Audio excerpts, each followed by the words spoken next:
Hey Fit Fam, Coach Jessica here. I'm going to be talking a little bit about sugar today, primarily though about the addiction to sugar. We normally think of addiction when it comes to drugs, alcohol, all the bad things.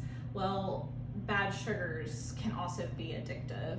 Sugar in general can be addictive. However, I don't want to deter you from natural sugars. That is the thing I want to start with, and I will kind of come back to that as I go through this with you.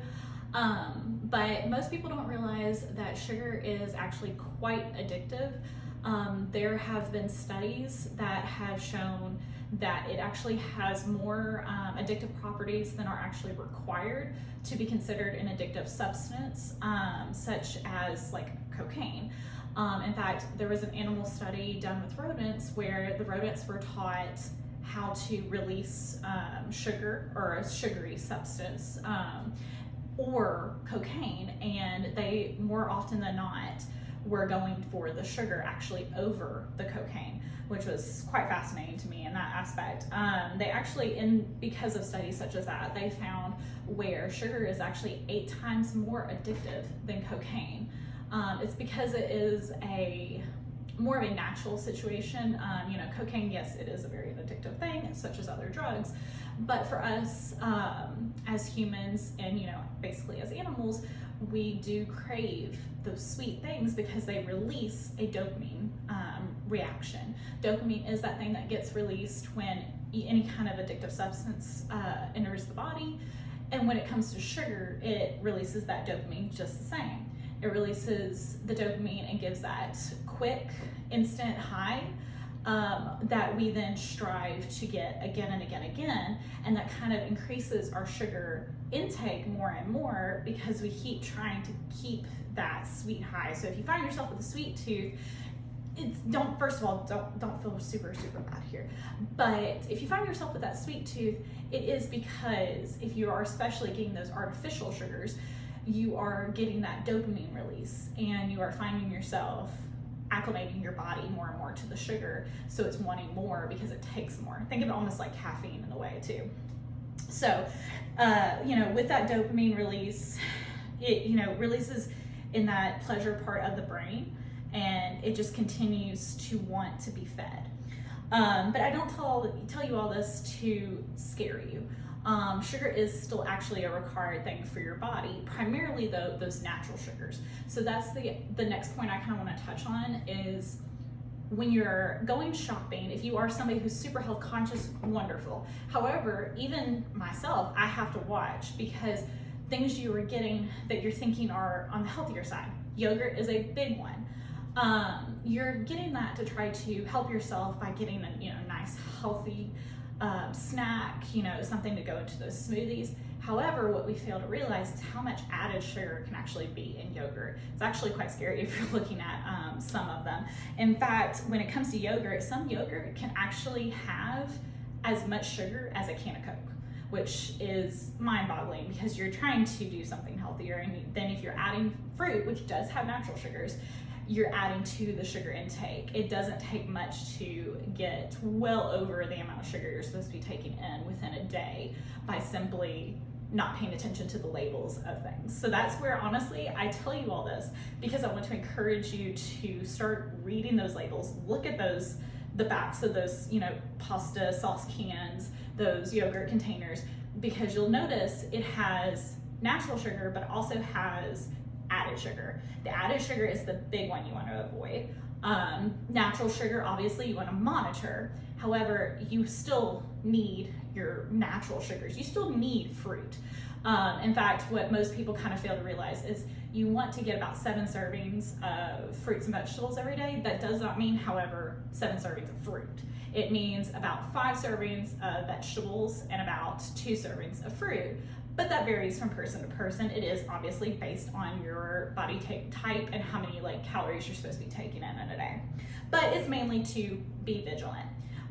So when you start trying to actually monitor that, you'll start noticing you'll have that, as with anything that you could be addicted to, especially think of it like coffee. If you've ever tried to come off of coffee, you're gonna have reactions.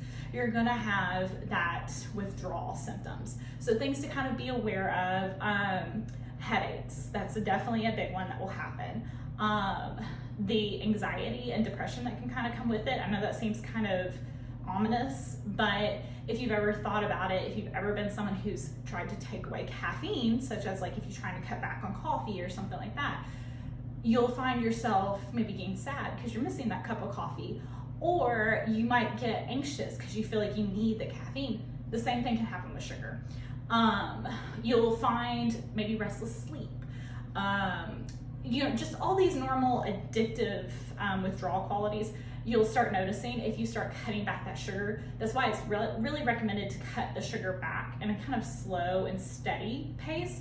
It's honestly the best way to avoid having those really harsh withdrawal symptoms. Some other helpful tips though are for sure keep a well-balanced diet. So that is a for sure. Feed your body all the things it will need to deal with the fact that you are kind of putting a shock on it because it's gotten so used to how much sugar you take in. It's now got to start dealing with the fact that you are taking it away. So high protein is a high encourager. High protein, make sure you're getting plenty of vegetables, make sure you're getting plenty of sleep. And I know we stress on it a lot, but make sure you're getting plenty of water. And then a little trick I've heard about, and I have noticed even personally that helps with myself, is if you find yourself, I'm not a big sweet tooth person, but if it probably has something to do with this little trick. If you find yourself having a huge sweet tooth, a little trick to do is have something bitter. So if you have limes or lemons or something like that and you actually don't mind it, maybe take a bite of it. I know this sounds a little crazy, but just find something bitter. Maybe like I like to do a salad with a little bit of a vinegar-based dressing. Y'all make a little vinaigrette or something like that. Something bitter will help counteract those taste buds that are triggering you going, hey, you need sugar. And you might find it curbs it sometimes. May not do it all the time, but it is a good little trick and it doesn't hurt anything as long as you're keeping it obviously to healthy options that require that, or that offer that bitter taste. But no, basically it's not to scare you. It is just kind of make you aware. Sugar is very addictive, especially since it's in so much, especially things you don't think about. You can find sugar even in bread. So even if you're trying to keep to the healthiest bread possible, you might turn that label over and find there's 2 to 4 grams of sugar. So it's one of those things of you just need to be vigilant about what your labels are saying, which is part of the sugar challenge, is to make you vigilant, to make you aware, and to help guide you in how to start cutting that back and limiting it, because you'll start finding a lot of things will start becoming better because that dopamine will not be interfering with a lot of the different things that it can interfere with, such as cognitive ability, sleep, things of that nature, which are all things that we'll be covering in a different video. But it's just to bring awareness to the fact that it is very addictive, and you just need to be aware of it, and you also just need to be aware of what to expect when you start cutting it back. So that's really what I wanted to talk to you today about. As always, if you have any questions, feel free to reach out to any of us here. We're more than welcome to help you with it. The sugar challenge is for you, so we are here for you to help try to make this as rewarding as possible. Remember though, don't beat yourself up, just be aware, okay? Everybody is guilty of it because we are unfortunately part of a society that has sugar in so many things. It's just a matter of making you see it. That's the big thing. So don't beat yourself up, but please feel free, if you have any questions, reach out to any of us. Until then, I hope y'all have a wonderful day. Not too much sugar in it, but have a wonderful day either way. Talk to you later.